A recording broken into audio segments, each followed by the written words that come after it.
Good evening, everybody. Welcome to Ads Unscrewed. Sorry, we are a few minutes late. Get ready for a good one.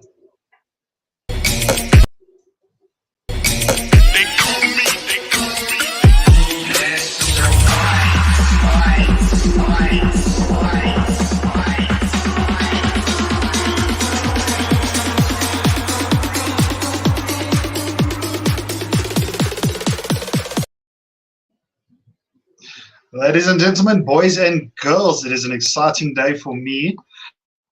I must be honest, I have been trying to get this man on a podcast, on a video, on pretty much any platform for the longest time now, but we just seem to keep missing each other.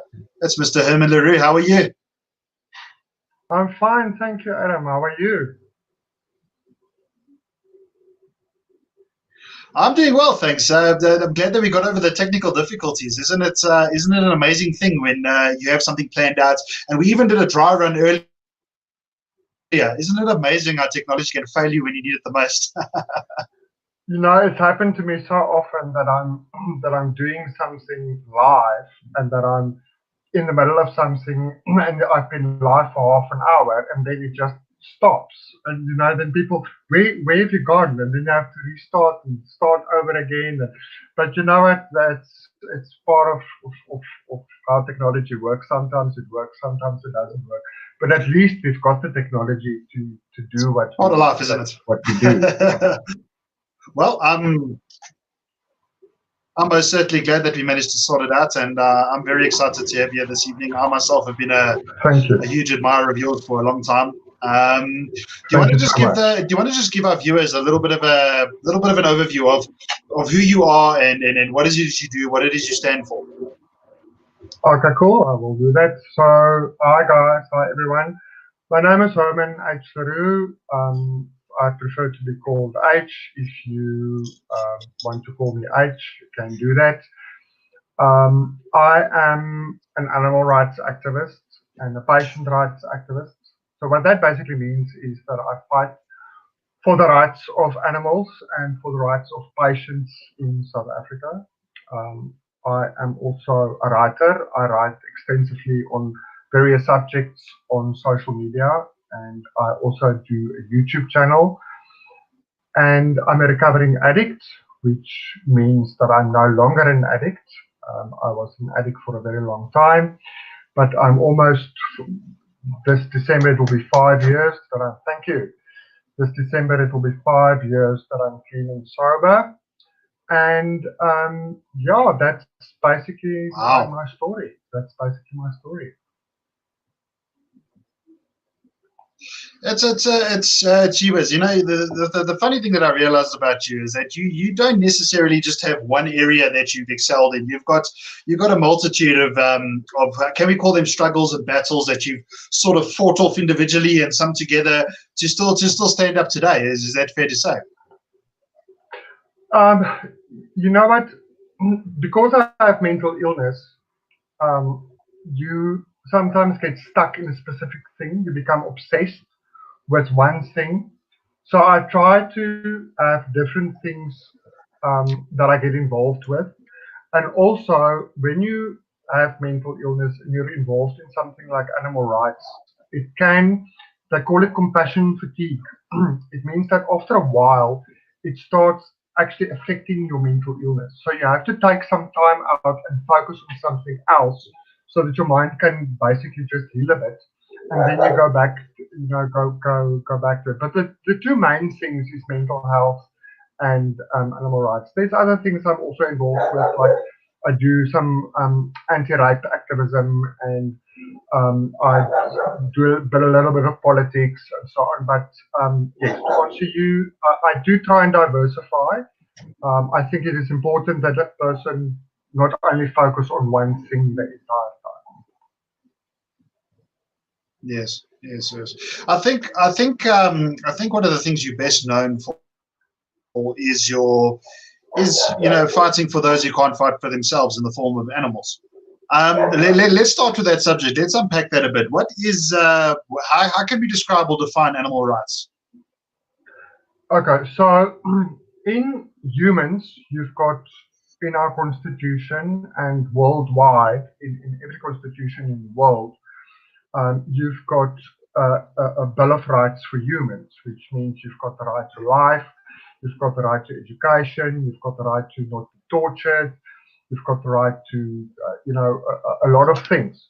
So in animal rights, we as animal rights activists believe that an animal also has rights. Now, a lot of people do not agree with that. They just see them as animals, and as long as there's no cruelty involved, as long as there's no, bad treatment involved, then it's just an animal. But we don't see it that way. We regard an animal as something that is sentient. And because we regard it as something that is sentient, we do believe that they should also have a Bill of Rights that is protected in the Constitution. Now, in South Africa, we've got something that is called the Animal Protection Act. Yes. So unfortunately, the Animal Protection Act is not sufficient to protect the rights of animals because it only addresses what happens to the animals. It does not address their rights. And that is what we as activists want to see, is we want to see the rights of the animals addressed. So essentially you would like to see people, I mean, I know that animal abuse it is a crime. It is a crime, but the punishments are not always adequate. So what you would like to see is harsher punishments. Absolutely. Somewhat of that of a human. Is that what you sort of? Absolutely. For example, I'll give you an example. If a human being is raped, it means that that person's rights was violated, and if you get sentenced, if you're found guilty, you will get 10 years, 15 years, life sentence. If an animal is raped by a human being, yes, they get maybe 2 years, okay, and then after 6 months they're out. So we want to see the same type of sentencing for people that commit crimes against animals, but it doesn't only end.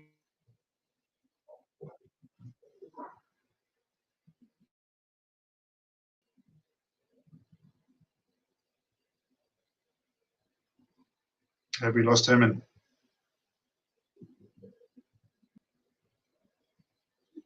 Okay, guys, Herman is frozen. Just trying to figure out if he's doing a dramatic pose. He's kind of doing the thriller. Just give him a couple of minutes, folks. I'm sure he'll be right back with us. But wait, what is going on? Let's have a look. I'm back. Ah, yeah, you disappeared. Yeah, you were frozen like this. It was quite interesting. Yeah, so that's basically please continue. Concept of animal rights. That's basically the concept of animal rights. If you represent a human being in court, it means you represent that entity. And with animal rights, we also want that to happen with animals. We want the animal to be represented in court, not necessarily the human being that owns the animal, but the animal itself. Yes, I see it, and I mean it's there's unmentionable cruelty not just in South Africa but worldwide. I know how you feel about the China Dog Festival, etc. What is the? Let's not look at South Africa now. Let's look. Is the world doing enough to preserve animal rights? Is there any particular country that has got it right? Or is it a worldwide problem? Look, in Europe, animal rights are much more advanced than the rest of the world. In Africa and in Asia, unfortunately, it is not really very progressed. In China, for example, there's no animal rights laws. There's no animal protection laws. So you can basically do with an animal whatever you want, and it will not be considered a crime. Now, in America, it's better than in Africa. But even in European countries, you will see countries like Norway, that's considered to be one of the most progressive countries in the world, but they still slaughter whales. You will see countries like Denmark, which is in every top 10 list, one of the top countries when it comes to, gross domestic product with standards of living. But even they are currently busy with a culling of mink due to the coronavirus. So even in Europe, which is considered to be much more advanced in animal life, even there, it's not where it should be. So yeah, so then it's definitely a worldwide it's a worldwide problem. Obviously, I mean, I've chatted to you briefly about my mother. She's obviously she's very much behind you. She's very much an activist herself, and often she'll come and discuss some of the absolute brutality and cruelty that she finds on social media and Facebook. And sometimes you watch the things that people do to animals, and it's almost hard to believe that the human mind is capable of such cruelty. It's almost unthinkable. Absolutely. You see, the problem is what you see on social media and what you see in the news is a tip of the iceberg of what actually happens. I don't know if you've ever been on the dark net. Now, I've been on the dark net. Not a lot of people are aware of the dark net. Now, the dark net is like the internet, but it's hidden. So you can't go with Google onto the dark net. You need a special router for it. It's not .com, it's .onion and so on. But anyway, I've been on the dark net. There's websites dedicated to the torture of animals for sexual pleasure for human beings. So if you consider that what you see on social media is bad, it's not close to what is actually happening worldwide. And the reason it's not being shared is because it's so horrific, it gets removed. If you put something like that on Facebook, you're going to have it removed. But actually, they should let it stay there so that people become aware of it and see what is actually going on. But Adam, I just want to add this. People think that cruelty it's something that happens out there. It's not something that affects them. If you go to your local abattoir, cruelty happens there. If you go to a slaughterhouse, cruelty happens there. People abuse their own pets. So it's a very huge fight that we are fighting to have all of this implemented and enforced. A lot of the laws are there, but unfortunately, a lot of the laws are not being enforced, and that is a very big problem. Yeah, I mean, especially in South Africa, and just to go a bit off subject for a moment there, just anybody who's watched my streams or anybody who really knows me knows that I've got there's no love lost between myself and the cops in this country. I feel that if certain bylaws and laws, just like you've just mentioned, were policed, were followed up on, and if anybody gave a shit about them, that we would have a much better, safer, happier country. It's actually very, very sad that the people with the authority don't do enough, don't do their jobs. They drive past by law offenders on a daily basis and they do nothing, absolutely nothing, because in their mind, in their interpretation, it's not important enough. So therefore, if you're 100% right, if animals were looked at as entities, as citizens of this country, then they would essentially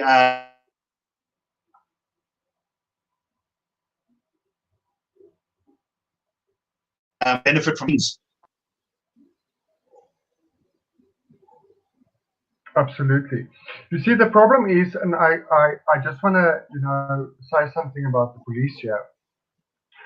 If you have an amount of crimes like the amount of crimes that we have in South Africa, very serious crimes, murders and rape, and the amount of fraud and corruption that we have, and you go to a police station with something like my neighbor is shooting fireworks, they are going to laugh at you and ignore you because they are so overloaded with work. They have so much to do that they see this crime that you're reporting, Yes. because it is a crime.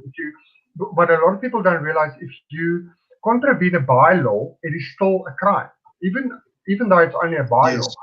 So they kind of see it as a lesser problem, as a lesser crime. That is why once we contest the elections in 2024 with ARSA, one of the things that we want is, we want almost a separate police force for animals. So people that are firstly trained in it, people that understand sentience, people that understand animal rights, and people that specifically work with that. Because just like with mental illness, you need a certain amount of education in order to work with a crime that is related to somebody with mental illness, and in the same related to animal abuse or animal rights. So we would like to see more police officers specifically assigned for that. Yes. Well, I mean, that's a fantastic movement. I'm going to ask you a little bit more about that just now, actually. But what I want to go into now, Herman, is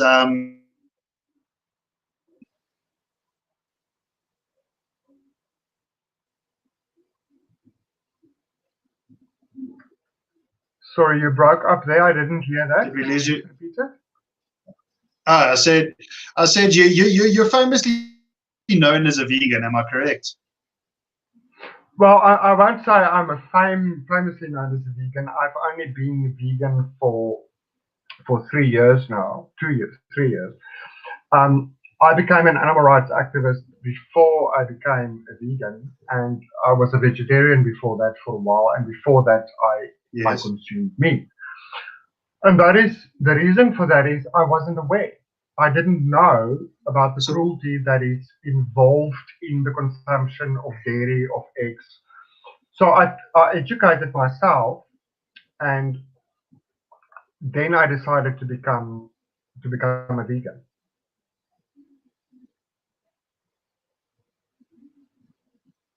And then what is veganism? What is how do you describe that? What is it that's involved in being a vegan? Okay, I'm so glad that you asked that question, because a lot of people have a complete misunderstanding of veganism. They think that we're out there to annoy you. Look, I'll tell you, you get vegans that are very annoying. They're very in your face, and they really almost become fanatic about their cause. But there's a reason for that. Is because they deal with so much cruelty, and they see so much cruelty that they almost get fed up. But to answer your question, veganism is not a diet. People think it's a diet. It's not a diet. It is a lifestyle. It means that you do not consume meat, you do not consume dairy, you do not consume eggs. But it doesn't end there. You endeavor in your entire existence to cause as little harm as possible, to be compassionate, to extend your compassion not only to animals but also to humans. And you understand, there's a concept called intersectional veganism, which means that everything is connected. The action that you take can harm one being, and that can harm another being. It's almost like a ripple effect. So people think that vegans want to deny them something. We don't want to deny you anything. We just want you to understand that we choose this lifestyle for compassion. Why we say it's a lifestyle and not a diet? A diet is something like you go on the keto diet, or you vegetarianism is also sometimes considered to be a diet, although some people do it also for ethical reasons. But veganism extends beyond that. If I see a spider in the house, I'm not going to kill the spider. I'm going to try and take it out of the house. I don't wear leather. I don't wear any silk. I don't wear any wool. The wool that I wear is all synthetic. So that is basically what veganism is about. It's about compassion.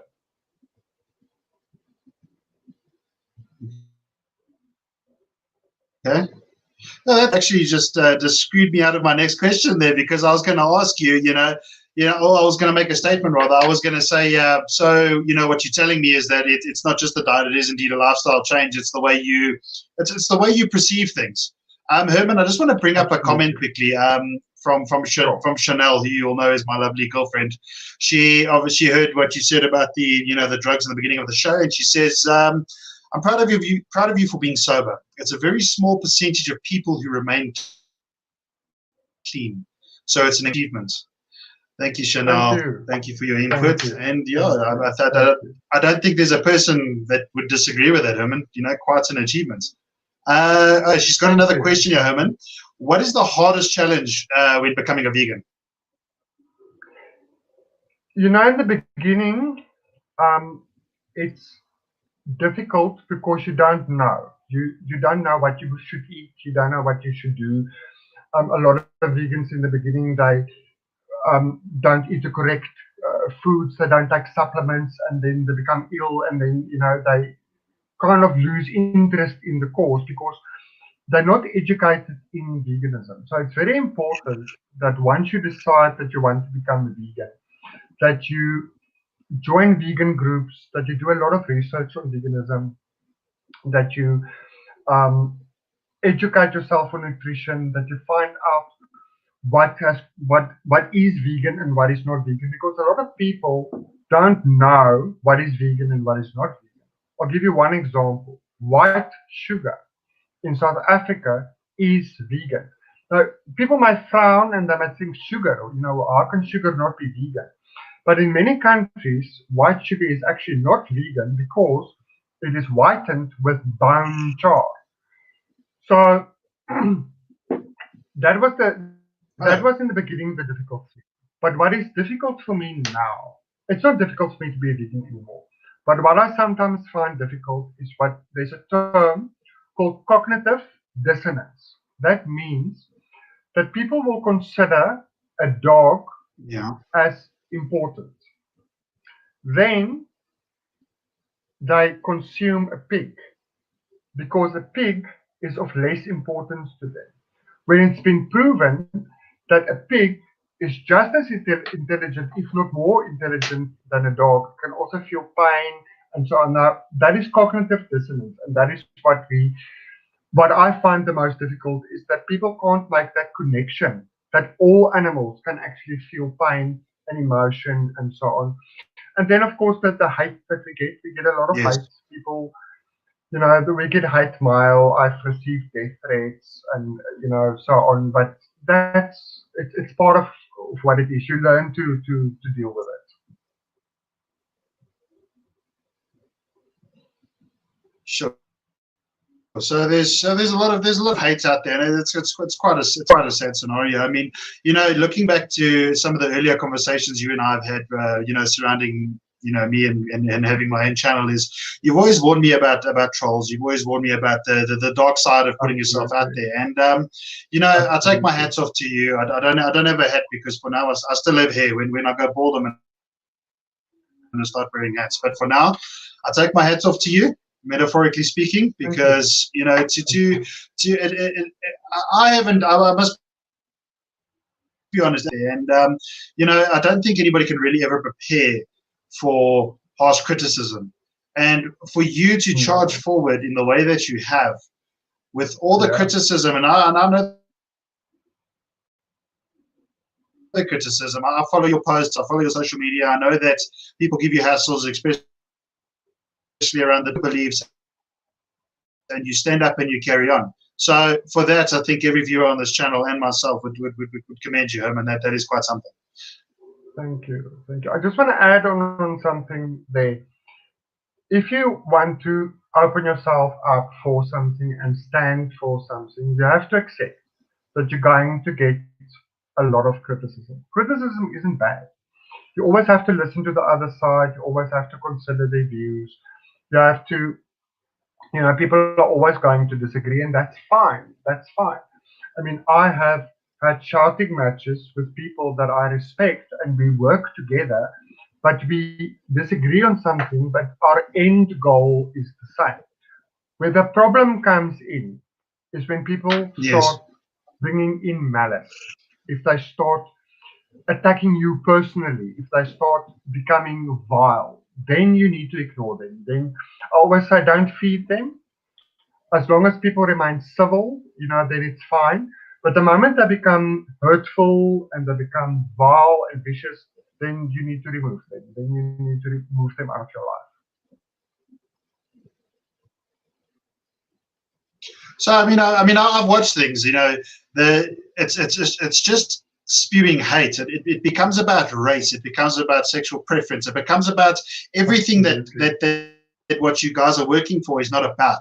It just becomes pure hate that people are spitting. And we live in a society where having your own opinion it's now frowned upon, because the minute you disagree with somebody, and I think you will agree in society, or maybe it's just me and the type of person I am, but I noticed that whatever party I go to, whatever group of people that I hang out in, there's always one Mr. Opinionated. There's one, what I like to call them know-alls, where their version of events or their view is the only view that matters. They don't. My mother raised me to listen to both sides of this table. Wherever there's a problem, there's always another problem, and somewhere in the middle is. So absolutely. What I encounter on a daily basis is that people don't like you to disagree, and it's everywhere you see. It's in the workplace.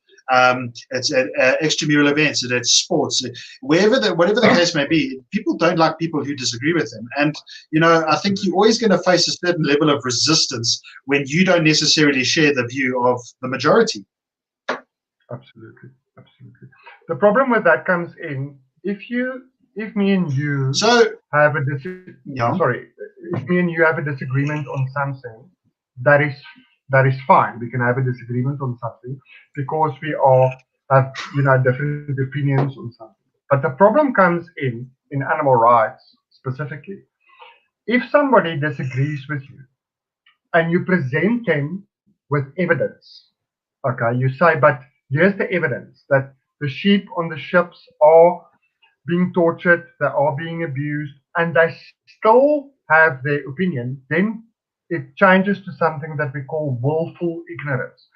That means the person is now ignorant, but they are aware of the facts, they are aware of the research, they are aware of the documentation, but they still choose to remain ignorant. Now, then it becomes a problem. Then the difference of opinion is no longer really an issue, because the person has been presented with this evidence and they still choose to look the other way. Yes, yeah. You're right. It is. It's complete ignorance. I mean, proof is in the pudding, and when proof is presented, it should change the opinion of one. But it's purely out of arrogance. That's what it is. So, Herman, tell us about the 269 branding. I'm just going to tell you guys now. I remember my mother shuffling into the room, very excited, saying, "Look what Herman's doing," and I had a look, and I think you should take it from here, Herman. Tell everybody about that. Look, I'm a tattooed guy. I have tattoos bum to head, but what you did was bold, and the meaning behind it was even more amazing. Please share it with us. Tell us what it is you did. Thank you. Oh, well. So 269 it's a number, 269. That is a part of the 269 movement. Now, the 269 movement was started by Zohar Gorelik and Sasha Bajur, two Israelis. What happened was there was this cough. So I don't know if you've ever seen, they've got this number that's tagged in the ear or it's burnt on them. Okay. So that's the animal's number. Okay. Yes. So this calf had the number 269. Okay. The calf was then liberated, and we don't like using the word stolen, although I suppose they are stolen. We say that they are liberated, which means they were taken from the slaughterhouse and taken to a place of safety. So this calf is still alive today. His life was saved. He's now a bull. Oh, wow. Nobody really knows, apart from the people who saved him, where he is.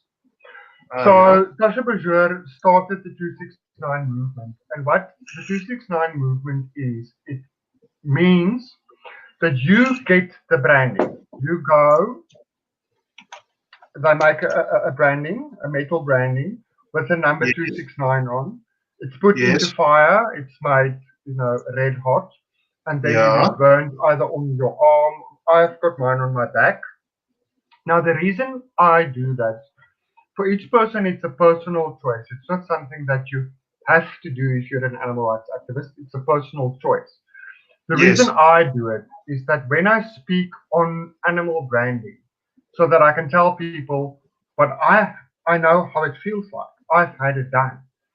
And it's also to show that we support the animals and that we stand in solidarity with them.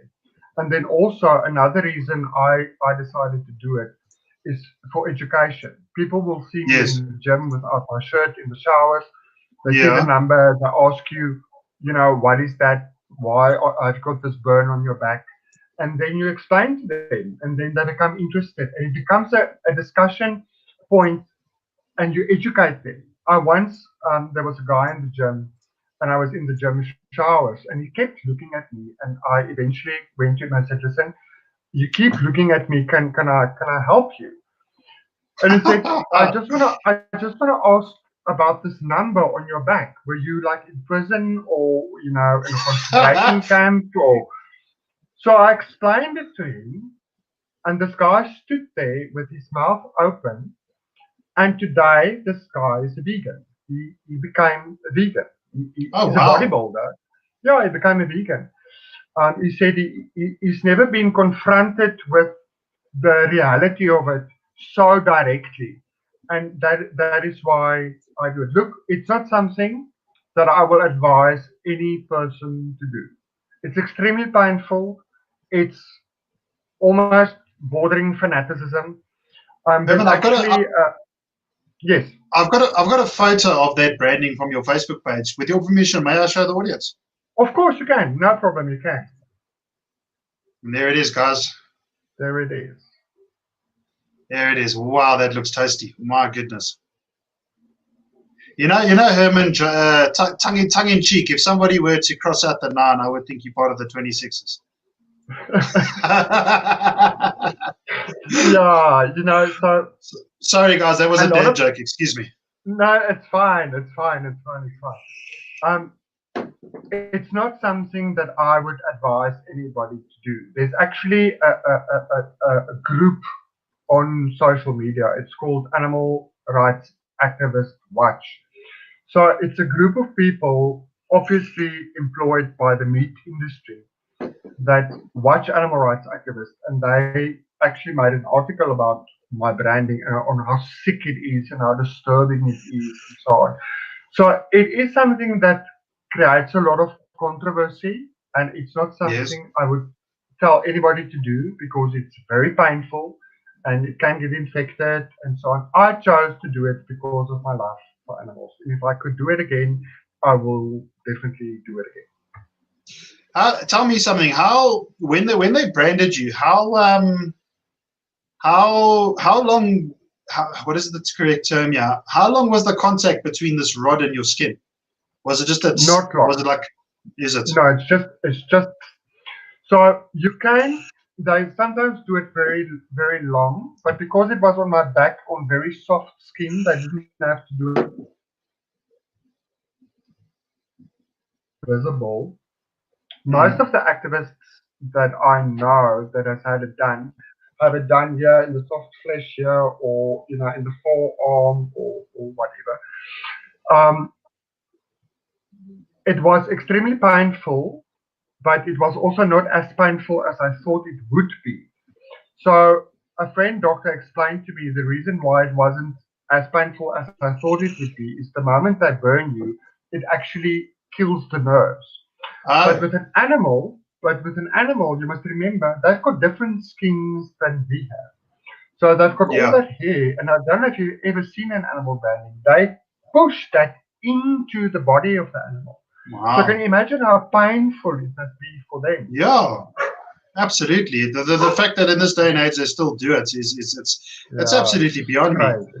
Here's my little nephew. Hey, J-Bomb, how you, boy? Shout out to my little man. How you doing, brother? All the way from the UK.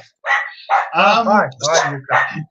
Herman, how was the healing on that branding? What did you have to do? How long did it sort of take? Okay, so because it's a burn, I think it's a third-degree burn. You have to obviously keep it very clean, and you have to disinfect it and so on. It took about 4 weeks before the scab started falling off, and then it took about, I would say, 3 months before I could touch it and didn't experience pain on it.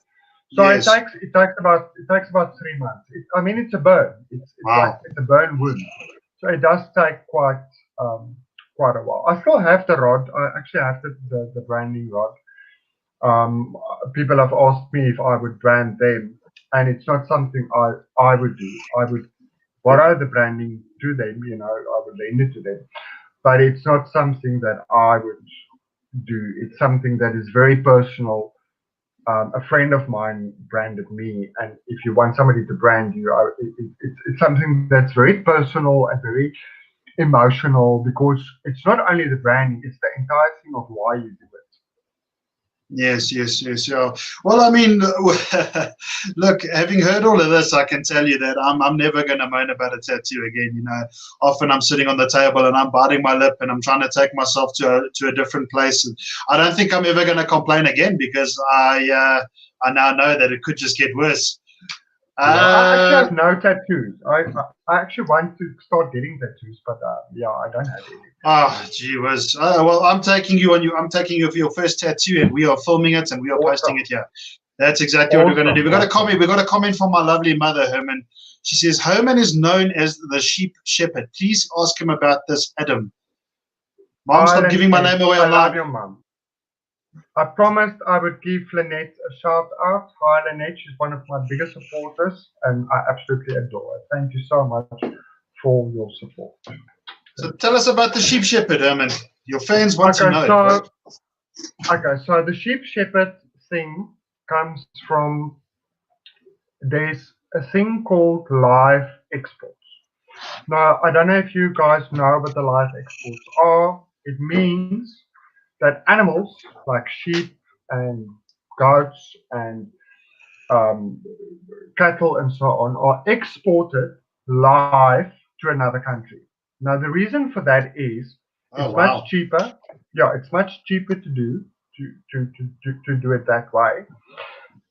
So on these ships, they would load, say, for example, 72,000 sheep. So they stay on the ship for 2 weeks, 3 weeks, 4 weeks, and while they're on the ship, many of them die. They stand in their own feces, in their own urine.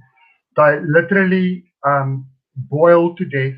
They suffer immense cruelty.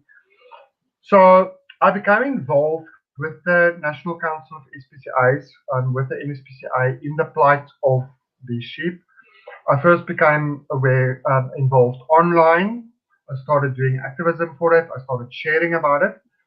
And then last year, I joined Dr. Smaragda Lau of Ban Animal Trading. We actually went to East London to the loading of the sheep. So the NSPCA was there as well. I went right up to the trucks. I could actually see into the trucks. We went to the feeding lot in Berlin, in the Eastern Cape. And then one of the farmers sent me a private message, and he said to me, Skaapwagter, is jy by jou skape? Which means, sheep shepherd, are you with your sheep? And they didn't say that as a term of endearment. It was like an insult. It was like an insult. So I see. Ever since the farming community, or the people that sell the sheep to the ships, call me the sheep shepherd, but they do it in a demeaning manner. So I decided that I'm going to use that in a positive way, because a sheep shepherd is somebody that cares about sheep, that loves Sure. sheep. So ever since I decided to call myself the sheep shepherd, but it was actually started by one of the farmers. Um, yeah, so that's where it came from. Well, that's an incredible story. That actually, I mean, guys, if there's a classic example of turning a negative into a positive, and I guess in a very, very sort of not direct way. It's kind of sticking it to them, isn't it? It's kind of saying stuff. I'm going to own it. Yeah, no, absolutely. Look, Adam, I'm going to tell you. I'll be very honest with you. I'm a vegan. Okay, so I'm an animal rights activist. So you must understand that I object to the farming of animals. I do. Okay. Sure. So a lot of people have so much compassion for these farmers because of the drought and because of what's happening to the farmers in South Africa, which is correct. We should we should feel sorry for them. But I just want to give you another side of the story. Okay. When we were in East London, Dr. Roux and myself were in East London. We would be in front of the courthouse, and this farmer would come up to us and he would mock us. Now, you know what? To come and mock a person because he's showing compassion for an animal is really it's a disgusting thing to do. He would lift up his shirt. They would laugh at Dr. Roux. The representative of Almawashi, which is the company that exports the sheep, actually came up to me. There's actually photos on my social media, and he said to me, "Are you on drugs?" So obviously he read my history, and what they try and do is they try and evoke anger from you. Then they record it and they put it on social media and they say, "Look how these activists act." So we always they provoke you. They provoke you. So we always remain calm. You get very upset, but you have to remain calm. You have to remain professional. You have to keep your integrity, there. When me and Dr. Roux were at the feedlot, the farmers would actually stop next to us, and they would, mock us with, "Would you like some water? Can we bring you guys some water?" Or, but it's not in a caring way. It's in a very mocking way. So sarcastic, yeah. Sarcastic. So people must understand, those farmers do not care about those animals. They do not. They care about the check. If they cared about the animals, they would be there present while they load those animals on the ship. They're not there. We are there. They are not there. So, yeah, but that is a whole debate on its own. Yeah, let's move on a little bit, because I want to, in this particular interview with you, we did discuss having a second segment. I definitely, you've got so much wisdom to part with. So I'm gonna try and suck you dry as much as I can in this broadcast. But we're definitely gonna have another one. But I wanna move on to is it ARSA or ARSA? How do I pronounce that? ARSA, but you know what? It's actually so funny. One of my friends, please don't use the acronym ARSA because it sounds like I just realized what I had said when I said it. Yeah, so we decided we're going to be at ARSA. Yes. If there's a lot of people going to change the name, we'll make it ARISA, which will be then ARISA. So I'm not entirely sure on the name yet, and it has to be approved by the Electoral Commission first. So it's a process that we have to go through, and that's the name. It stands for Animal Rights South Africa. Okay, no, what is it? What is it? What are the core values of it? Okay, Animal Rights South Africa is going to be a political party. So we will be contesting the first elections in 2024. We're not going to be in time for the elections next year. People don't realize the amount of work involved in contesting an election. You have to have policy in place. You have to have a lot of money. It's very expensive to contest an election. But the basis of ARSA is going to be animal rights. We want to promote the rights of animals. But Wow. you cannot have a political party that only promotes animal rights. Obviously, you have to be involved in other things as well. So the other things that we will focus on is mental health, mental illness, That's a big one. the protection of minority rights, the right to self-determine, and then also patient rights, children's rights, and obviously all the other things that you need to be involved with as a political party, we will obviously be involved with. But our main objective as the only political party in the southern in Africa with its main focus as animal rights will be animal rights. So with a special emphasis on animal rights and that of mental health, that's something I think that's something that the country's missing. We're going to move on to mental health in a moment, but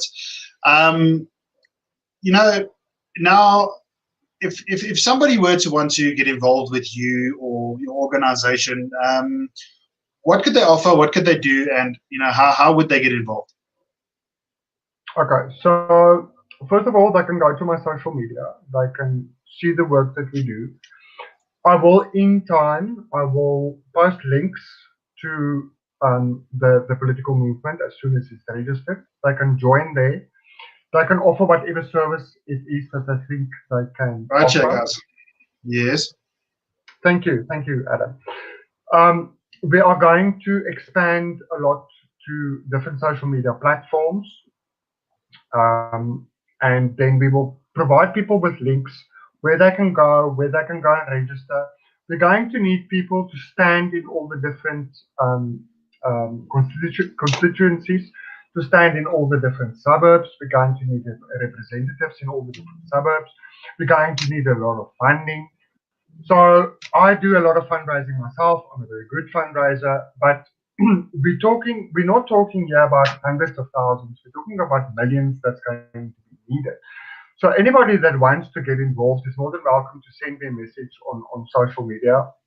I plan to go if everything works, if I get all the funding that I need, and if COVID doesn't bring a halt to it, I plan to go to Europe next year for between 3 and 6 months. Now, the reason I'm going to go is we want to base our political movement on European models, especially on the Dutch one. So the Dutch political party is called the Dierenpartij, or the Animal Party, and they actually have a seat in parliament.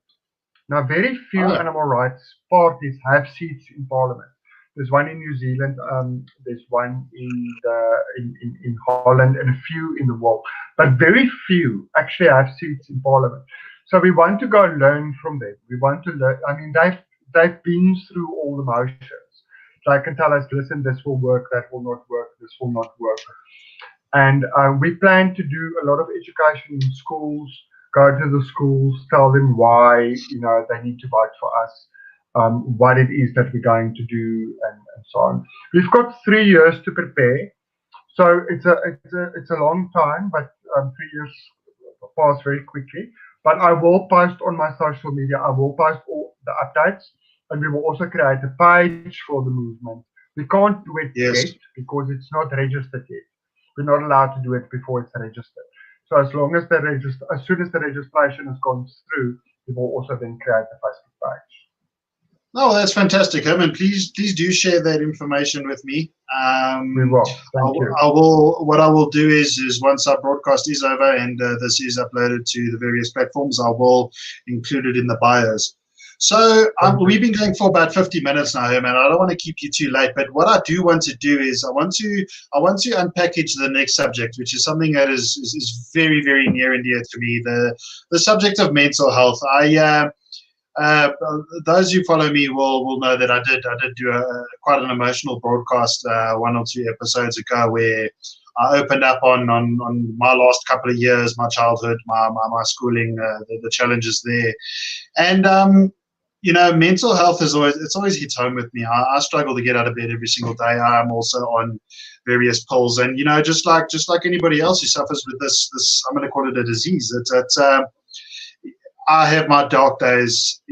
Some people have darker days. Herman, you have quite a struggle. I know that because I once again do follow you. Tell us, in your own words, what is mental illness?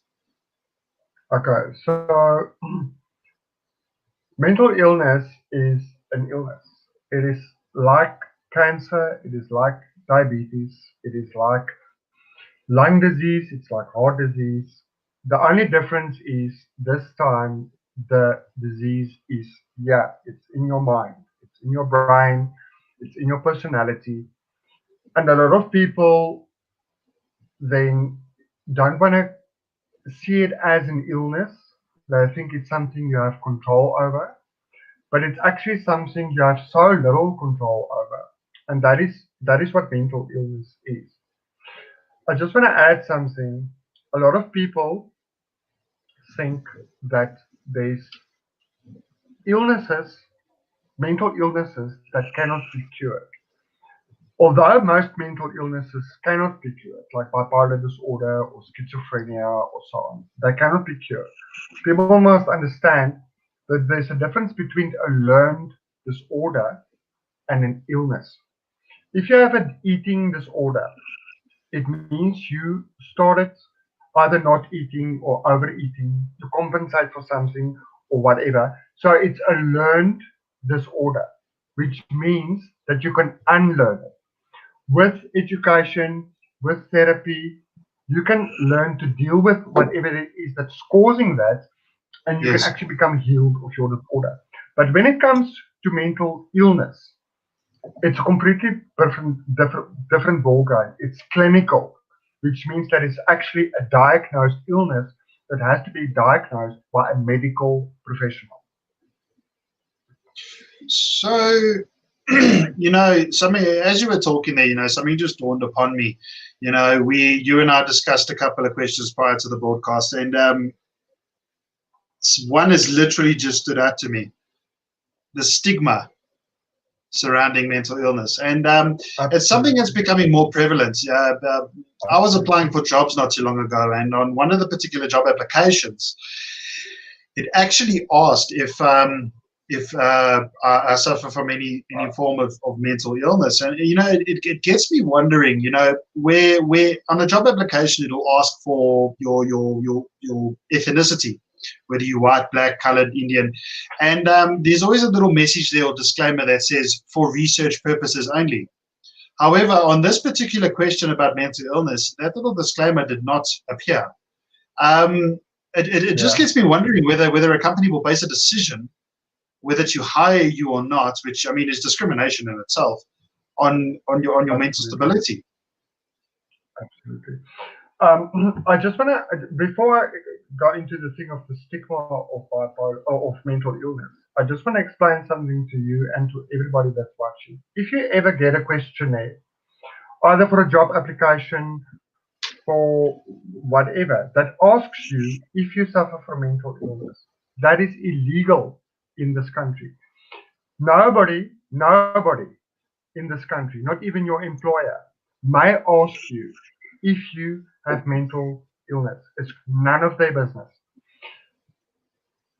If you are declined a job or if you are fired because you are mental illness, in labor law, there's something called an automatic unfair dismissal.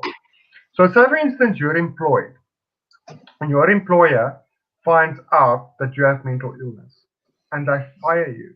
It's called an automatic unfair dismissal, which means that you can get up to 2 years' salary. I actually won a court case against an employer, and I was awarded 1 year's salary because of something similar. It is completely illegal to base any form of interview or appointment by asking somebody if they have mental illness. It's completely illegal. You don't even have to answer that question. It completely shocked me to see it on that page, to be honest with you. You know, it's as if these questionnaires from these recruitment agencies aren't invasive enough. You know, it stood out to me almost as if it were highlighted in yellow. It was just that wrong. Now, absolutely. Something else that I've been wondering about. I mean, you know, when somebody does suffer with mental illness, depression of any kind, suicidal thoughts, etc., it costs money to go into one of these facilities, does it not? I mean, I've been in two of them. I was in Akiso and I was in Roseview. I've been in the in these institutions myself, and you know, every single time it was sure 50, 60, 70 grand a pop. And what about the people that don't have medical cover for these for this sort of thing? Are the government facilities geared to give South Africans the support that they need?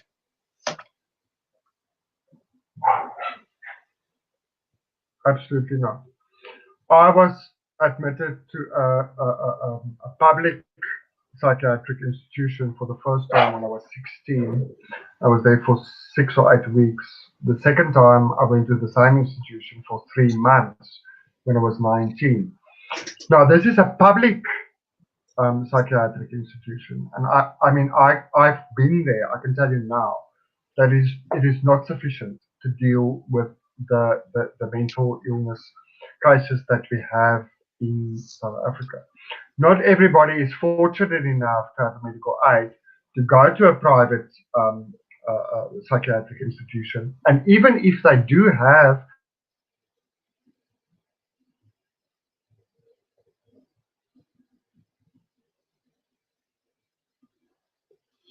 Did we lose Herman again? there I'm back. Sorry, I saw I lost connection there. No worries. Even in South Africa, the medical aids say that you can go to a psychiatric institution for 21 days. Okay. Yes.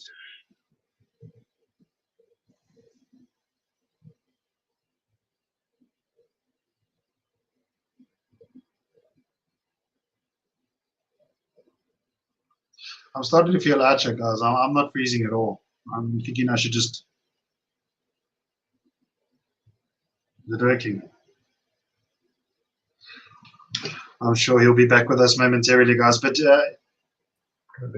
is he back? He's back. Herman! Hello.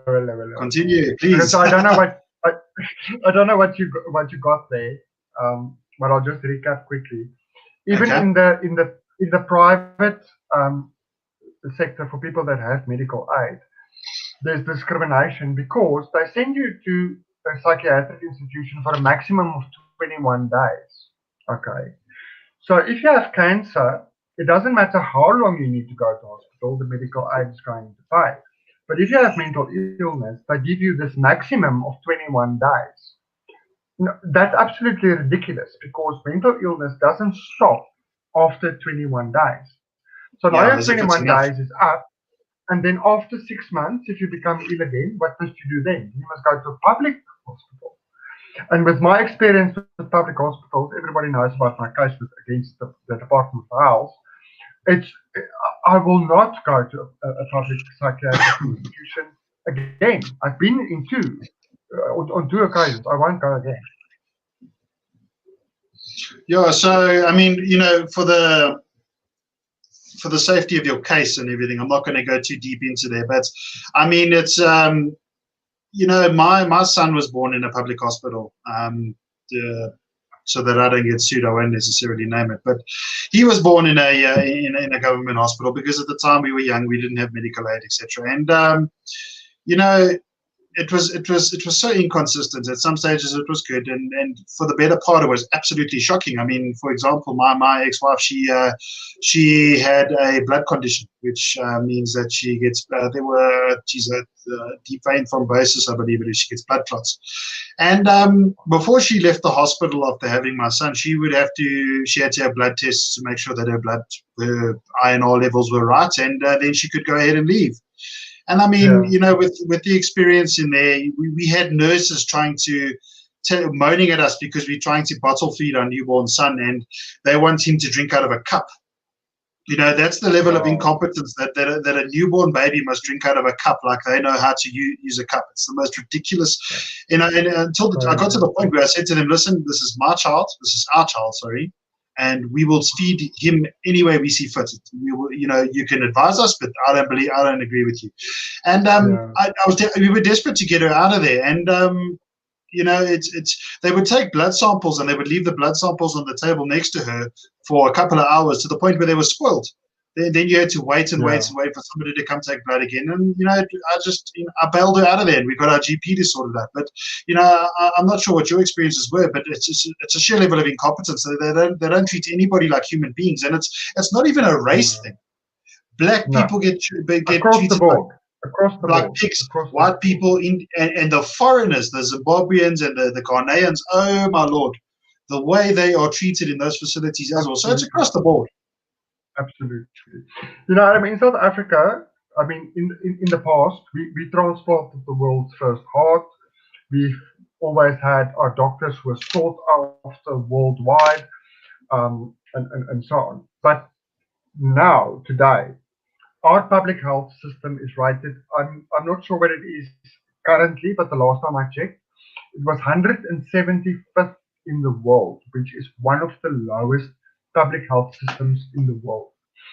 If I look at my friends in Europe and America that also have mental illness, the amount of care that they get, the amount of proper medical care that they get for free or at minimal cost, I can't even imagine that I could get something like that in South Africa. And people must remember, mental illness is so specialized. It needs such proper, decent care.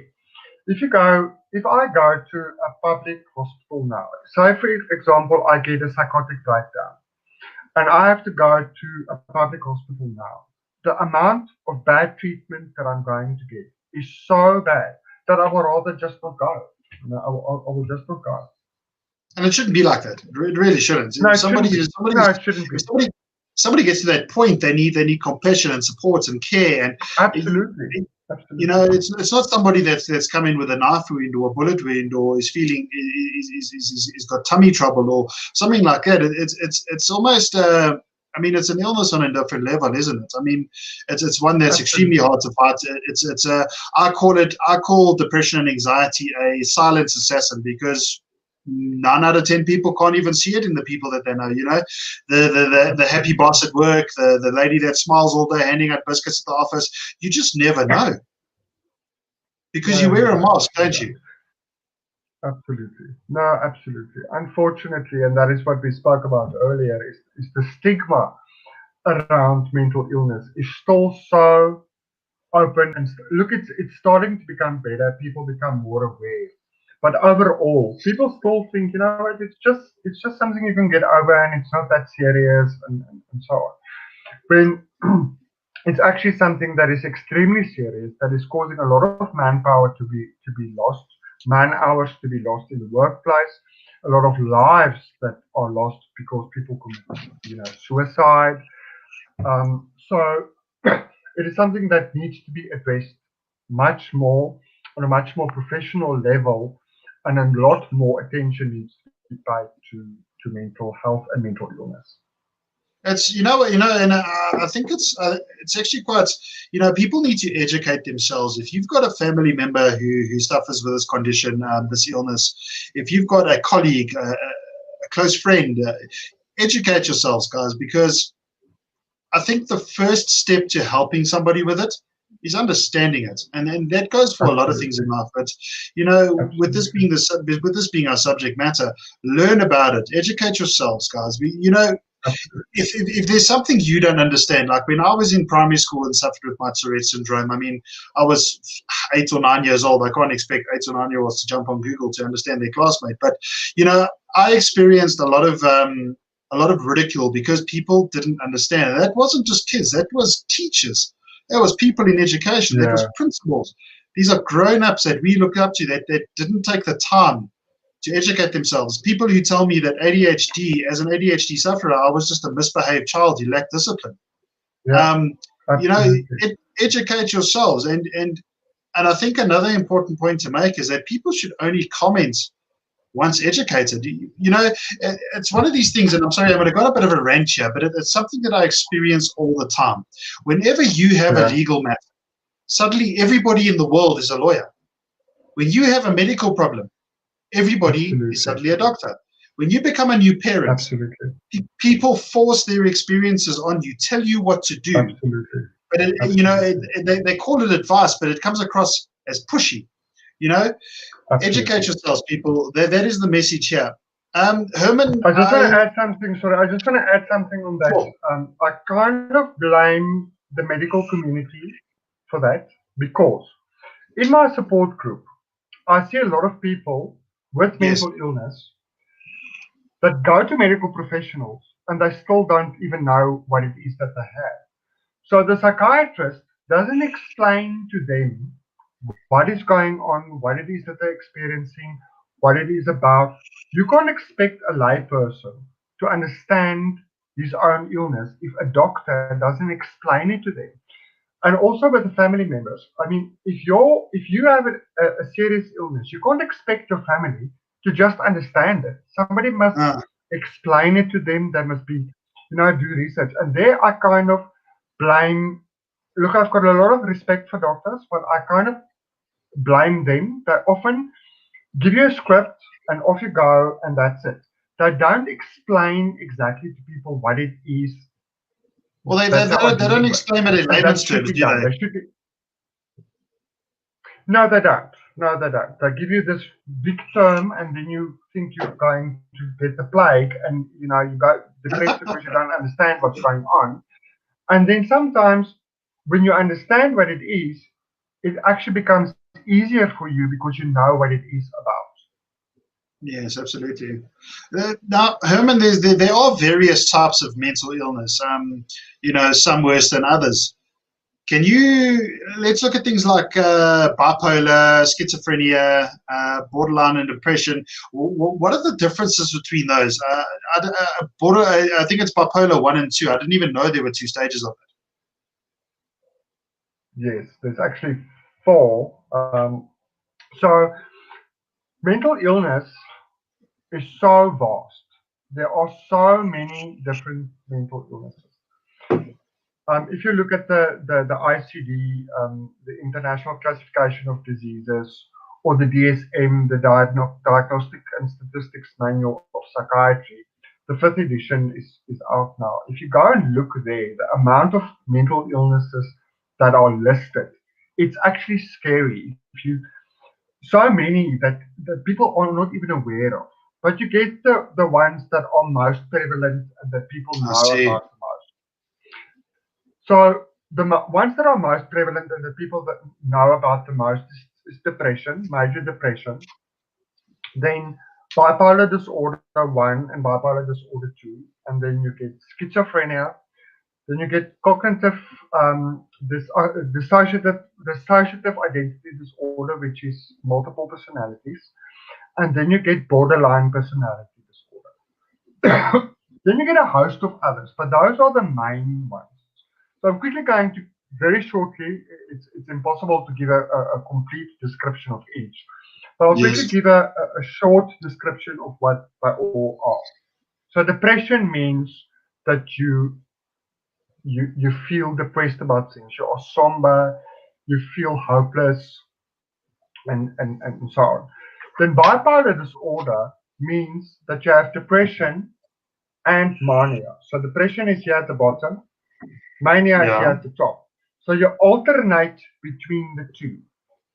You don't have bipolar disorder if you haven't had at least one manic episode.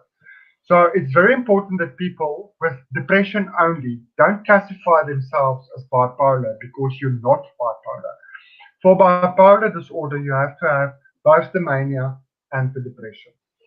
Then you get schizophrenia, which is a very, very serious illness, and it's a very sad illness because it's people that have they lose contact with reality. they have thought disruption, they get hallucinations and so on. Then you get, it used to be called split personalities, but they no longer call it that. It is dissociative identity disorder. It means that you develop another personality or more than one personality or 3 or 4 or 5 or whatever the case may be. And then you get an illness that is called borderline personality disorder. Now, borderline personality disorder, as it states, it means that there's a problem with the development of your personality.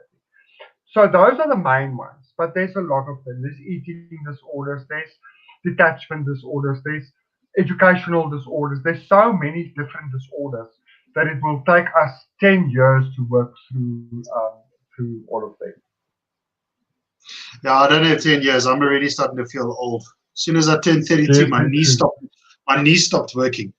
So just something that I picked up on there. What is manic depression? It's something that I've heard about a lot. I've got my sort of understanding of it, but what is it?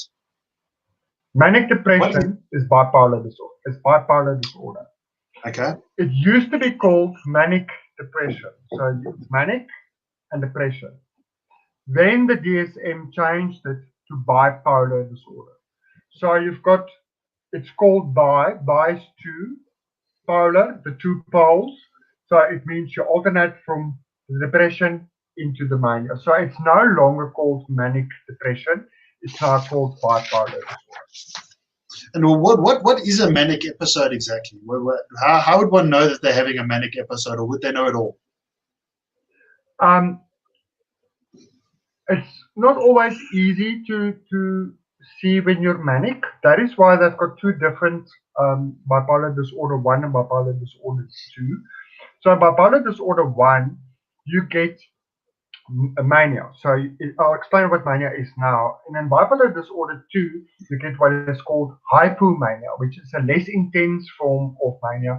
And it's often very difficult then to say, but I'm manic, because you don't know what mania is. But I'll quickly explain what mania is. So you get, your moods are supposed to be on the middle line, which is stable. Then you get depression, which is, it goes there. Then you get clinical depression, which means it goes very deep down. And then you get suicidal depression, which means it goes right to the bottom. Then mania means that you go above that line. So you get mania that just lifts above that. Everybody gets that. It means you feel excitable, or you're happy, or you have some extra energy or so on. But then that's normal. Everybody gets that. But then in mental illness, and specifically bipolar disorder, it starts moving higher. So that means that you start feeling things that are not real. So you almost get this grandiosity. You feel as if though you are above what you can actually do. So you almost feel like you have superpowers. A lot of people, when they go into the manic state, they start cleaning intensely, or they start writing a lot, or they shop a lot. They push themselves into debt because they go shopping and so on. A lot of people also become hypersexual, which means they constantly want to have sex. And then when it starts going even higher, then you start getting sensory effects. Your eyes become sensitive to light, your ears become very sensitive to sounds. And then it becomes a stage when it becomes euphoric. So it's almost as if though you're on drugs. You start experiencing things, and you've got all this energy. And people are actually ask you, did you take like an energy drink, or because you've got all this energy, and then it goes into psychosis. Now, if you become that manic that you get psychosis, it means that your mania has now pushed you into psychosis, which means you've lost contact with reality. Now, not all people with bipolar disorder get psychosis in mania, but some can sometimes get it. So it's an elevated mood. So it almost escalates. Is that fair to say? Yes. We've got a comment here from Laura.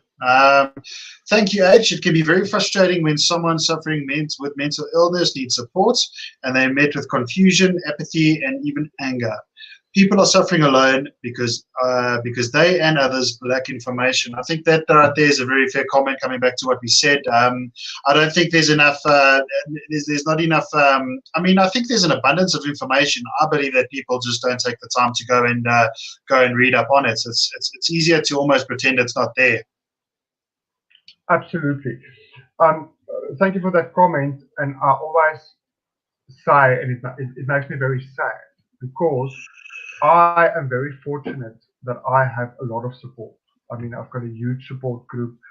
I've got a lot of followers on social media, which means that I have understanding and support for my mental illness. So I'm very fortunate in that. But you get a lot of people that they don't have that. They only have a keyboard, or they don't even have a keyboard. They've got no one to talk to. They've got no friend to call. Their family rejected them because they think they're full of nonsense or they're lazy. And I feel so sorry for those people. And that is why it is so important that we do what me and you are doing now, is to educate people and to tell people, you know what, it's okay. It's okay to have mental illness. I just want to say something about this to people with mental illness. You must understand that we as mentally ill people are not easy people. It's not easy to live around somebody or to entertain somebody or to be in the same house with somebody that the one moment they're happy, the next moment they're sad, that gets angry for at the phone ringing, or that, so it's very difficult, as difficult as it is for us to live with mental illness. Yes. We must remember that the people in our lives also live with that mental illness. And for them, often it's very difficult to understand because they are not experiencing it. So just as we expect people to have compassion with us, we must also have compassion with them, because we must understand that they are also dealing with this thing that we have. That is actually a brilliant comment right there. From my personal story, it's you don't really understand how things like this affect those around you. I've had two friends commit suicide this year as a result of depression, and it really does bring it home for me when I see stuff like this happening. A person that I spoke to a few days before ending his life because he couldn't take it anymore. And I think the key thing is to talk about it. And if anyone's watched my previous streams, you would know that I never really spoke to psychologists and psychiatrists because I always battled to articulate exactly how I was feeling. So it's not that I didn't want to speak to the doctors or that I didn't trust the doctors. It's that I did not know how to draw a picture of the way I was feeling inside because I wasn't even sure the way I was feeling inside. And coming back to what Herman said about the way it affects people around us, when I was suicidal, it obviously it affected my late father. It made my sister and my beautiful mother worry. And when you're in that frame of mind, you don't consider those around you. I've got a beautiful 6-year-old little boy, and when I was in that state and that frame of mind, it was literally all about me and what I wanted to do. And it's a very scary place to be. So for those around us, it's important that they are educated. My mom has obviously battled with me since I was 6. I was quite the little shit. So she struggled with me, from a young age. So she's always educated herself. When I was diagnosed with Tourette syndrome at 7 or 8 years old, she opened the books. She didn't just take the doctor at face value. She opened books. She educated herself so that she could then go and educate my teachers and my peers. And it really just does drive it home. It's we sometimes we tend to forget that it isn't really just all about us, is it? It's about the people that put up with us. Absolutely. No, it is. It's very important. I always say that even though I don't have any control over my mental illness, I still have control over the choices that I make. Mental illness doesn't take away my manners. It doesn't force me to be rude to anybody. It doesn't compel me to be violent. Or mental illness is an illness. It's not an excuse for bad behavior. It must be treated Yes. as an illness, as a reason. It must never be treated as an excuse. Sure. Absolutely. I mean, that right there is a brilliant point. And now let's, we've gone an hour and 20 minutes now, Herman. So I'm gonna be coming to the end of our broadcast. But one final thing: where can people seek help? Where can you feeling bad right now? You feel that there's no other options out there. Where can they seek help? Okay, so it's very difficult. People often message me and often send me a message on social media or on YouTube or whatever. Who can I speak to? Who can I ask for help? And people expect you to give them this one person that's going to solve all the problems. Unfortunately, it doesn't work that way. You need to do a little bit of work. You need to go. Most of us have got access to Google. Most of us have got a phone. You can go on the internet, check in your area for support groups, check in your area for clinics, check in your area for psychologists, check in your area for lifeline numbers. In every area, there's a different public hospital. There's different lifeline centers. If you go onto Facebook and you type in your specific mental illness, you're going to find so many support groups that you're going to then join and see if it's going to work for you. People must remember that even though you need to reach out and get help, it might take a little bit of time before you get to the correct person. So do a little bit of homework, do a little bit of research, and if you're not happy with the therapist or the support group that you're in, go to the next one. Go to the next one. But to answer your question on where you can get help, okay, so depending on your mental illness, you're going to go to Google, you're going to type in your mental illness, and you're going to ask Google, where can I get support in my area for that specific mental illness? If you can't do that, if you're a person of faith, go to your pastor or, ask them if they can refer you to somebody. If you're still in school, go to a teacher and say, listen, I think there's something wrong with me. Can you please help me? Can you please refer me to somebody? If they don't want to help you, don't think now that the world is turned against you. Go to the next person. Go to the next person. Go to the next person. It varies from country to country. In some countries, it's very easy to get help. In other countries, it's not easy to get help at all. But the most important thing is that you go and you look for help. Yes, absolutely. And guys, we do live in the age of information technology, and it's readily available for us. And if the person seeking help isn't in a condition to seek help, do it for them, guys. Sometimes everybody needs somebody to lean on. I wouldn't have gotten through half the things that I've gotten through without the right support structure. And it's take it from somebody like me who traditionally didn't speak about their problems, who used to pack it up inside and push it as deep down as I could go until I ran out of space and cracked. Talk about it, get it out. If people may look at you, people might maybe you, people might have their opinion, but at the end of the day, they are not you. They don't have to continue living. You do. You need to find a way, and you need to get it done, guys. Life is beautiful. Life is worth living. It's so worth it, and I never ever want to lose anybody to suicide ever again in my life. I don't want to, having lost my father just a few months ago, it's winds are fresh. Having lost two good friends of mine this year, it's don't do it, guys. My inbox is always open. You are more than welcome. Send me a message. Tell me how you're feeling. I will point you in whatever direction I can. I'm pretty sure Herman would be open to that too. You are not alone. You're never alone. So that's where we're going to leave it. Herman H. Roux. Ladies and gentlemen, thank you so much for joining us. Herman, thank you so much for being a part of my broadcast. I am going to, with your permission, probably schedule another one for next week where we are going to speak about addiction and how to kick it. Absolutely. I'm so grateful to have had you on my show. It's been an absolute rocker of a chat. I couldn't think of anyone better. It's my pleasure. Thank you. I really, really hope you have enjoyed it. Thank you. I have. Guys, please don't forget to subscribe to Herman's platforms. You just type in Herman H. Roux on Facebook. I honestly don't even know what he's on. He's just everywhere. YouTube, Facebook. You're on LinkedIn as well, I believe.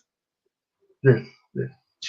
Have a look for him, guys. He's an absolute blast to follow. Get ready for some serious conversations and some good laughs too. Go have a look at his famous Zambak video if you haven't seen it.